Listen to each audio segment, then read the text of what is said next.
This is the Old North Church, and old it is, the oldest church building in Boston. It's celebrating the 4th of July by hosting a play about the American Revolution. How many redcoats did you count at the neck? Do not pull my servant into your mess. There are more soldiers. Titled Revolution's Edge, the production tells the story of 3 historical characters who argue about the upcoming fight to separate from Britain. The play's setting takes place 2 hours before the famous hanging of the lantern in the church's steeple by Paul Revere. 1 if by land, 2 if by sea, as Henry Wadsworth Longfellow's poem about Paul Revere's ride goes. But the Old North Church play isn't about Paul Revere. It's about 3 men and their very different takes on the Revolution: a loyalist, a patriot, and a slave. Loyalists, often called Tories, weren't in favor of the Revolution and wanted the British to continue ruling over America. Most were quite rich and profited under British rule. When the Revolutionary War was fought and won, many Loyalists went back to England, and some in the South went down to the Caribbean. The Patriots, as I'm sure you can guess, were the ones who opposed British rule. They felt that the British laws and taxes imposed on them were unfair.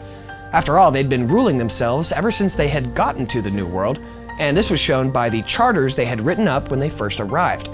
Most colonists were patriots, but it could be dangerous to claim this title in some of the colonies. Down south, for example, there were a lot more loyalists than patriots. Then there were slaves.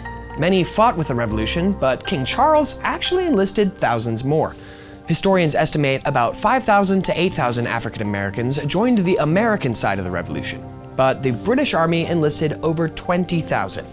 Many joined with Great Britain after escaping from slave owners and were promised their freedom if the British won. The 3 characters in the play were all real historical figures, and all fathers of young children.